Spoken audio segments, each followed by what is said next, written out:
علامات کبریٰ کا ذکر، بڑی علامتیں جو کہ بالکل خرق عادت کے انداز میں ہوں، ان کا معاملہ جو ہے وہ آپ کے ناپ تول میں نہیں آ سکتا، آپ کی کیمسٹری فزکس ان کا جو ہے وہ نہیں کر سکتی، ادراک ہوگا یہ قیامت کی۔ ان میں نمبر ایک کیا ہے؟ ایک بہت بڑا دھواں آئے گا، پوری دنیا کو لپیٹے گا۔ نمبر دو، دجال کا ظہور ہوگا جو اپنی خدائی کا دعویٰ لے کر آئے گا اور بنوائے گا۔ اس کے ہاتھ میں ہو جائیں گے، قبضے میں ہو جائیں گے سارے ذرائع پیداوار کے، اس کی طرف بھی پہلا قدم اٹھ چکا ہو، ٹرپس کے نام سے معاہدہ ہو چکا ہے۔ کوئی ملک اپنا بیج پیدا نہیں کر سکتا ہو، یہ بیج ہم نے ڈیولپ کیے ہیں۔ ان کے ڈیولپمنٹ سے پہلے تم ایک ایکڑ سے کتنی گندم لیتے تھے، آج کتنی لے رہے ہیں؟ کس بنا پر؟ جینیٹکس کا جو کام ہم نے کیا ہے اس کی بنا پر ہو رہا۔ ہاں تو ہمارا حق ہے، اس کی رائلٹی ہمارے پاس آنی چاہیے۔ لہذا صرف ان اداروں سے، ملٹی نیشنل سے خریدا جائے گا بیج، اور بیج بھی وہ دیں گے وہ کہ جس سے جو فصل اگے گی وہ بیج نہیں لا سکتے، وہ بیج کا کام نہیں کر سکتے۔ جیسے آپ کو معلوم ہے کہ آپ کے یہاں جو گوشت کھایا جاتا ہے مرغے کا، تو مرغا وہ جو ہے اس میں مرغا ہو یا مرغی ہو، اس کے اندر کوئی وہ کیفیت ہی نہیں ہے۔ ان کے انڈے جو ہے ان سے آپ بچے حاصل نہیں کر سکتے، ہے تو انڈا، دیکھنے کو تو انڈا ہے، لیکن وہ بنڈا جو ہے اس سے بچہ تو نہیں حاصل کر سکتے۔ ایسے ہی وہ گندم کا بیج لیں گے، نظر آئے گی گندم، لیکن اس کے اندر وہ صلاحیت نہیں ہے کہ اس سے جو فصل اگے گی اس کا نتیجہ جو ہے وہ بھی آپ لے سکتے۔ یہ ہونا ہے، اللہ جانے، قدم اٹھ رہے ہیں ادھر۔ پھر یہ ہے کہ دابۃ الارض، زمین سے ایک حیوان نمودار ہوگا، زمین شق ہوگی۔ ابھی میں کہہ رہا ہوں خرق عادت ہے، یہ چیزیں وہ نہیں ہیں جو ہماری کسی حساب کتاب میں جو باتیں پہلے آئی ہیں وہ تو حساب کتاب میں آ رہی ہیں، ساری سمجھ میں آ رہی ہیں، ساری چیزیں مشاہدہ ان کا ہو رہا ہے۔ لیکن یہ ہے کہ دابۃ الارض، یہ کہتے ہیں کہ کوہ صفا، اس میں تو نہیں ہے حدیث میں، کوہ صفا پھٹے گا اور اس میں سے ایک حیوان دابہ وہ ظاہر ہوگا، تو اسی لیے فرمایا ہے وَإِذَا وَقَعَ الْقَوْلُ عَلَيْهِمْ أَخْرَجْنَا لَهُمْ دَابَّةً مِّنَ الْأَرْضِ تُكَلِّمُهُمْ، تو ہم اندر سے پیٹ کے چیر کر زمین کے پیٹ کو ایک حیوان کو برآمد کریں گے جو انسانوں سے بات کرے گا، گفتگو کرے گا۔ نمبر 4، طلوع الشمس من المغرب، یہ بھی خرق عادت، سورج تو طلوع ہوتا ہے مشرق سے، غروب ہوتا ہے مغرب میں، لیکن اس وقت معاملہ الٹا، یعنی جو کائنات کے اندر جو گڑبڑ ہوگی کچھ سمجھ میں بات آتی ہے کہ یہ معاملہ جو ہے یہ تو اس پورے سولر سسٹم کو اگر بدل دیتے ہیں تو مشرق مغرب ہو جانا، مغرب مشرق ہو جانا، یہ سمجھ میں آنے والی بات۔ اس کے بعد ہے عیسیٰ ابن مریم کا نزول، جس کے بارے میں آج میں نے گفتگو کی ہے تفصیل سے۔ یہ نزول ہونا ہے، یہ علامات قیامت میں سے حضور نے بیان فرمایا ہے، اور قرآن مجید کی جو اصطلاحات ہیں اس کے حوالے سے میں نص قطعی جو ہے وہ میں آپ کے سامنے رکھ چکا ہوں۔ پھر یاجوج ماجوج کا ایک معاملہ ہے، یہ میں ابھی اس وقت زیادہ اس پر بات نہیں کر سکتا۔ حضرت عیسیٰ علیہ السلام کے نزول کے بعد دو کام ہوئے، یہودیوں کا قلع قمع ختم، تمام یہود، ایک کام تو یہ ہوگا، اور نمبر 2 عیسائیت کا ختم ہو جانا، عیسائیت کی نفی کر دیں گے، بھائی تم مجھے خدا کا بیٹا بنائے بیٹھے ہو، میں تم خدا کا بیٹا نہیں ہوں، میں تو اس کا بندہ ہوں، رسول ہوں، میں نے تم سے کب کہا تھا کہ مجھے خدا کا بیٹا بناؤ۔ نمبر 2 یہ کہ وہ خنزیر کو قتل کر دیں گے، یعنی یہ تم نے خنزیر کب سے کھانا شروع کر دیا؟ میں تو تم کو نہیں کہا، اجازت دے کر گیا تھا، یہ تو شریعت موسوی میں حرام تھا، اور میں کہہ کر گیا تھا کہ یہی شریعت تم پر لاگو رہے گی، ہاؤ کم تم نے کیسے چیز؟ آج بھی بہت سے رومن کیتھولکس جو ہے وہ سور نہیں کھاتے، وہ اس میں ہے ان کے اندر کچھ نہ کچھ بعض جو ہے جو حضرت عیسیٰ کی تعلیمات کا کچھ اثر ان کے ہاں ہے۔ میں تو ایک مرتبہ، یہ 1971 کی بات ہے، 4-5 دن کے لیے برسلز میں رکا تھا، اس لیے کہ وہاں مجھے ایک صاحب نے خط لکھا تھا کہ وہاں ایک نوجوان ہے، ابھی اس ایمان لایا ہے، اور اس کے کچھ مسائل ہیں، ہم کوشش کر رہے ہیں ان کے مسائل حل کریں، آپ بھی جا رہے ہیں۔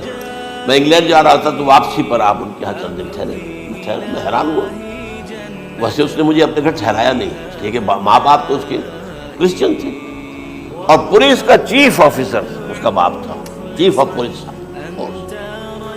اس نے مجھ سے ایک دن کھانے پہ بلایا، میں سے ہوٹل میں ٹھہرایا، اس نے کہا آپ اطمینان سے یہاں کھانا کھائیں، اس گھر میں نہ آج تک کوئی شراب کی بوند آئی ہے اور نہ ہی کوئی بوٹی آئی ہے سوئی. رابرٹ کیٹلس اب اکلوتا بیٹا تھا. عبدالعزیز نے بعد میں نام رکھا، وان کینٹر اس کا نام تھا جو کہ اوریجنل تھا. پھر اس نے نام رکھا عبدالعزیز وان کینٹر، پرانا نام بھی حالانکہ نہایت نیک، نہایت خوبصورت. 28 سال کی عمر تھی اور اس وقت میں نے دیکھا تھا کہ اس کی فقہی معلومات جو ہے میری معلومات سے 10 گنا زیادہ. اس کی وجہ کیا ہے؟ وہ گیا تھا موراکو میں ایز اے ٹیچر ملازمت کرنے، پیسہ کمانے. وہاں وہ مسلمانوں سے اس کا ہوا رفت ضبط ہوا، اسلام کی تعلیمات سامنے آئی، اسلام لے آیا. اب اکلوتا بیٹا ہے اور ماں باپ جو ہے کرسچن کیتھولکس. جب وہاں سے واپس آیا تو پھر کہتے ہیں کہ ہمارے درمیان ایک معاہدہ ہے، وی آر لیونگ ٹوگیدر، لیکن یہ معاہدہ ہے ہم مذہب پہ بات نہیں کریں گے، بس باقی جو بھی ہے وہ ساتھ رہ رہے ہیں. لیکن میں حیران ہوا، مجھے معلوم نہیں تھا. اچھا اس کے بعد اس نے جب اسلام کا فیصلہ کیا تو اس کے سامنے سوال آیا کون سی فقہ اختیار کروں. تو اس نے بڑی جو ہے تھورو اسٹڈی کی ہے تمام فقہوں کی، کمپیریٹو اسٹڈی. ان کو کرنے کے بعد پھر فائنل فیصلہ اس کا یہ تھا کہ حنبلی فقہ میں اختیار کروں. چاروں فقہوں میں سب سے لیٹسٹ حنبلی ہے، یعنی حنفی نمبر 1، پھر مالکی نمبر 2، پھر اس کے بعد شافعی نمبر 3، پھر یہ امام احمد ابن حنبل.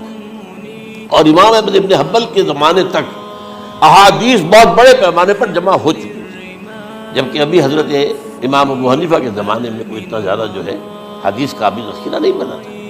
اسی پر تو لوگ حیران ہوتے ہیں کہ زیادہ حدیث امام ابو حنیفہ کے علم میں نہیں تھی، لیکن بجال ہے کہ ان کا کوئی فتویٰ جو ہے کتاب و حدیث کا، کتاب و سنت کے خلاف ہو. اگرچہ انہوں نے صاف کہا کہ اگر تم پاؤ کوئی ایسی سچی حدیث، پختہ حدیث جو میری کسی رائے کے خلاف ہو تو میری رائے کو دیوار پر دے مارنا اور اس صحیح حدیث کا پیروی کرنا. لیکن ویسے اس کے بعد یہ کمال یہ ہے کہ بہت ہی کوئی شاذ معاملہ ہے کہ جس میں ان کا کوئی فتویٰ وہ کتاب و سنت کے منافی ہو یا سنت کے منافی ہو. کتاب پہ تو سوال پیدا نہیں ہوتا، کتاب تو ساری ان کے سامنے موجود ہے. اس کے بعد یہ ہے کہ یاجوج ماجوج اصل میں بتا رہا تھا آپ کو کہ جب عیسائیت بھی ختم ہو گئی، یہود ویسے ختم ہو گئے، استیصال ہو گیا، جڑ کٹ گئی. اب عیسائیت گویا کہ اسلام میں ضم ہو گئی. رشیا اور یہ مل کر جو ہے، میرا اندازہ یہ ہے کہ جب پہلے ملحمۃ العظمیٰ ہوگی وہ عیسائیوں اور مسلمانوں کے درمیان، اس وقت یہ دونوں پاورز نیوٹرل رہی. لیکن غالباً یہ بات طے کر لیں گی کہ ویپنز آف ورلڈ جو ہے ماس ڈسٹرکشن یہ استعمال مت کرنا. اگر یہ ویپنز آف ماس ڈسٹرکشن استعمال کرو گے تو ہم میدان میں اور اتنی تعداد میں آئیں گے کہ بحیرہ طبریہ جو ہے اس کا سارا پانی پی جائیں گے. یہ تو اگر آپ کو کبھی اندازہ ہو یا کوئی آپ جانے ان لوگوں کو جو ان چینیوں سے واقف ہیں، وہ کہتے ہیں زمین پر ہلتی ہوئی کوئی چیزوں سے وہ چھوڑی چھوڑ کے کھا جائیں گے. جہاں وہ جاتے ہیں ایز اے لیبرر، وہاں کے جو سارے کتے ہیں ختم، ساری بلیاں ختم، ہر شے وہ جو سانپ کھاتے ہیں، ہر چیز کھاتے ہیں. اور یہ تمام ایسٹرن کنٹریز میں ہوتا ہے، بڑی ڈیلیشس ڈشز ہیں یہ سانپ وغیرہ وغیرہ. اور یہ جس طرح کھا جائے، پانی پی ایک قطرہ نہیں رہے گا اس پر. تو پھر جو ہے اللہ تعالیٰ اس وقت جو ہے اس میں ایک ایسی بیماری پیدا کرے گا کہ یہ سب مر جائے. یہ معجزے سے ہوگا، یعنی ان کے اوپر فتح جو ہے وہ عام لڑائی کے ذریعے سے نہیں ہوگی، بلکہ اس کے اوپر فتح جو ہوگی وہ اللہ تعالیٰ سے ہوگی. ایک بیماری پیدا ہوگی، سب مر جائیں گے.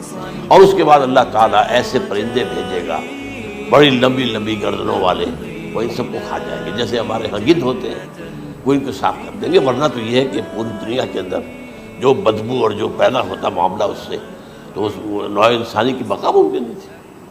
ان کے خاتمے کے بعد پھر یہ ہوگا کہ حکومت اسلامی جو ہے پوری دنیا میں حضرت مسیح علیہ السلام کی ہوگی. 45 برس وہ رہیں گے. اسی میں وہ کہلن بھی آ جائے گا، وہ فی المہد و کہلن جو میں نے شروع میں بیان کیا تھا. اسی میں پھر یہ ہے کہ وہ شادی بھی کریں گے، ان کی اولاد بھی ہوگی. اور پھر انتقال ہوگا تو حضرت حضور صلی اللہ علیہ وسلم کے حجرے میں، وہیں پر جہاں حضور اور ابو بکر اور عمر رضی اللہ تعالیٰ عنہ دفن ہیں، وہیں پہ ان کو دفن کیا جائے گا. اور قیامت کے دن حضور فرماتے ہیں کہ میں اور یہ تینوں ساتھ ہیں. تو یہ ہے حالات و واقعات.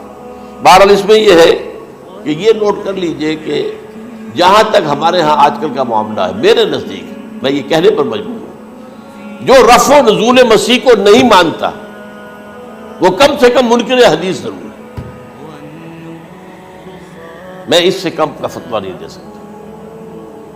اب یہ ہے کہ جو لوگ مہدی کو نہیں مانتے ان کا معاملہ میں مختلف سمجھتا ہوں، چند منٹ لے رہا ہوں آپ کو، اس لیے کہ ان کی حدیثیں صحیحین میں نہیں ہیں، بخاری مسلم میں نہیں، اور یہ کہ بہرحال ان کا معاملہ جو ہے وہ ایسا نہیں ہے حضرت عیسیٰ۔ حضرت عیسیٰ کے آنے کا جو کچھ ہوگا وہ تو میں نے آپ کے سامنے بیان کر دیا، لیکن یہ ہے کہ حضرت مہدی ہمارے نزدیک اس میں خرق عادت کوئی ہے ہی نہیں۔ جیسے ہر صدی کے مجدد ہوتے ہیں، آخری صدی کے مجدد وہ ہوں گے، اور میرے نزدیک یہی آخری صدی ہے، اور اسی میں حضرت مہدی کا ظہور ہو جاتا ہے۔ سعودی عرب میں کوئی خانہ جنگی ہوگی کسی بادشاہ کے انتقال پر، اور پھر اس وقت یہ ظاہر ہوں گے، اس وقت ملک کے حالات کو سنبھالنے کے لیے لوگ ان کو زبردستی نکالیں گے، چھپے ہوئے ہوں گے ایک گھر میں۔